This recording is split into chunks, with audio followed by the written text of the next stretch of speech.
Hey everyone, this is BlackHawkSC and welcome back to my channel. I wanted to show you guys this incredibly intense match that I had where the Hellbringer clutched it at the end, as it has done for me so many times in the past. It's also a good chance to show you a build that I've been using, which is not that commonplace yet. Normally the Hellbringer is a mech that allows me to relax a little bit because it doesn't get shot at all that much. But this game turned out very differently, and it was such a huge adrenaline rush at the end. As you know, the Hellbringer is a very versatile chassis, and the current standard builds on it are mid-range. For example, Laser Vomit or Gauss Lasers. However, I really like the clan MPLs because they're so heat efficient and that shorter duration is good at stripping components. I ran the 6 MPL Hellbringer for a long time, but with the skill tree and added durability of mechs in MWO, a 42-point alpha at low mid-range doesn't really cut it anymore for a clan heavy. With the heat gen nodes, I also found that I was rarely at my heat cap, which is actually not a good thing because it means you could be doing more damage. At around the same time, the clan LPL had its cooldown and duration reduced enough to roughly match that of the MPL. Replacing one MPL with an LPL then gave me 5 points more alpha and slightly better damage beyond the MPL's optimal range, while maintaining its trademark heat efficiency and damage concentration. Still, the 47-point alpha is still a little on the low side for clan, so the idea is to get the first shot on the enemy from where they're not looking, and take at least another shot before you start taking return fire. This is made easier with the ECM and low phase time of the pulse lasers. In the skill tree, we mostly focus on heat gen and durability, and always make sure to get both enhanced ECM nodes.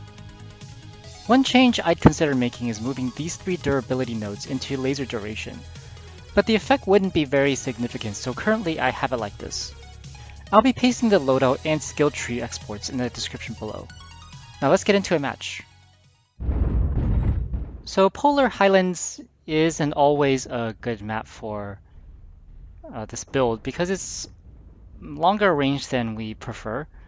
There's a nice radar from our team. So we can see they're, kind of spread out across G9, H8. So what we want to do is try to get a little bit closer by taking that flank. And that ECM is helping me here because I don't think anybody's seeing me right now. So that Griffin moved like the last minute before I shot it. Our Jaeger mech is quite unlucky here, so we're kind of taking advantage of the fact that our Jaeger is out in the open, is nobody paying attention to me, and taking a couple of shots at that Griffin. So his sacrifice wasn't in vain, I guess. Although that 400-meter range, it's a little bit lower than what we want. Remember the MPLs, and they don't. The damage doesn't drop linearly, so like you have to. You do kind of have to get under 400 meters to do good damage to the enemy. But for 410, 420 is not that bad either.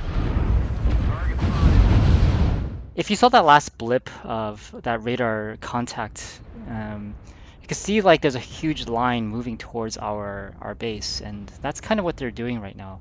I don't think we really realize it at the moment, but we'll find out pretty soon that they're hitting our base. So we're being patient. We're providing.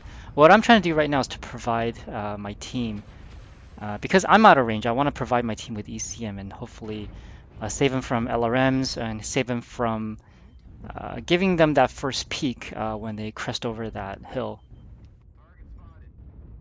And that's something you can do when you're an ECM mech. Just when you can't shoot at anything, just provide your team with ECM. Target spotted. Target acquired. Okay, it's rushing. So we're taking a flank around. So we're down 0-2 already. Not too bad. We can still come back from this. Normally I don't really worry about 0-2. Well, thanks, guys. So that 500-meter range is where you can kind of start shooting. We're aiming for the legs on that Wolfhound. Target acquired. So the Sun Spider is going to be a better target right now, and doesn't really notice me right now. It's getting shot on the side, shot in his back. he loses a component. He's CT'd, so I can just finish him off right there. I fire that left side laser group when I'm hot. The large laser and 2 medium pulse. It's pretty heat efficient. It shouldn't take me over the heat cap most of the time. And it has better range than the left side, so I tend to use that whenever I'm hot. New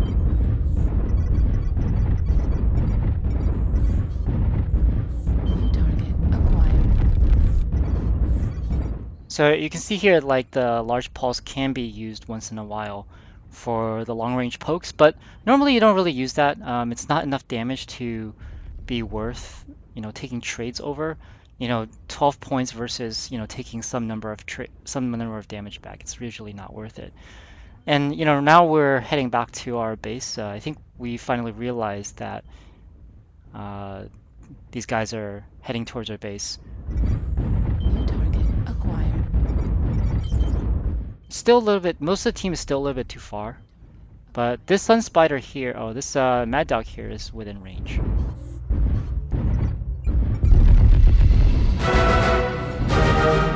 The Mad Dog could not target me because of he's carrying ATMs as his main weapons. He wasn't carrying a tag, so he couldn't target me. And if you're ATMs, you really need to take an active probe and a tag, I think. So this Sun Spider chooses to ignore me, sort of. Been getting his free shots since back. We're still down 3-5, not that bad, but we need to, catch up here. And again, that right side LPL 2MPL group is the one that I fire when I'm hot. So for the rest of the match, I'm just going to let the gameplay do the talking, and it does get pretty intense, so I'm just going to shut up and let things go. New target acquired.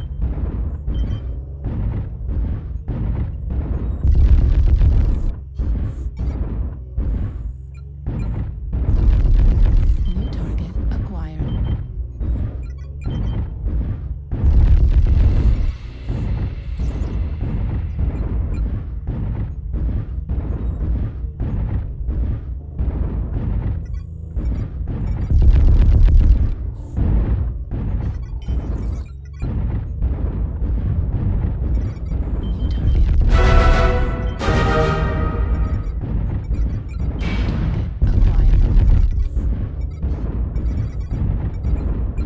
Looking like it, buddy. Acquired.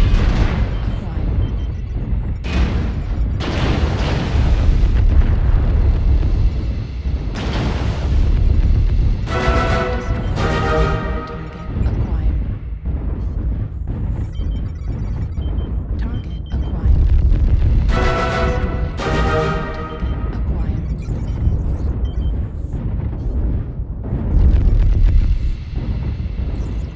Target destroyed. New target acquired. Heat level critical. New target acquired. Lure him into the base. Use the turrets.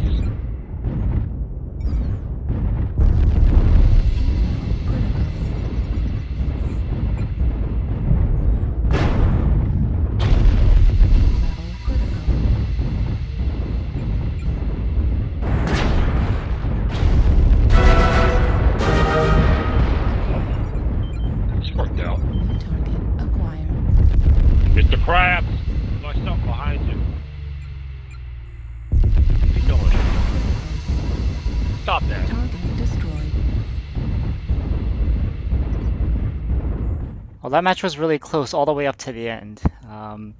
And since this is incursion and we have a commando, so all we need to do is to go and touch the base with 5 minutes 40 seconds left, and we're able to pull this one off. Anyways, guys, I really hope you enjoyed this match, and if you have a Hellbringer, give this build a try. If you like these kinds of big matches, I linked a playlist of these kinds of games in the description below. Make sure to subscribe to this channel for more videos like this, and I'll see you next time.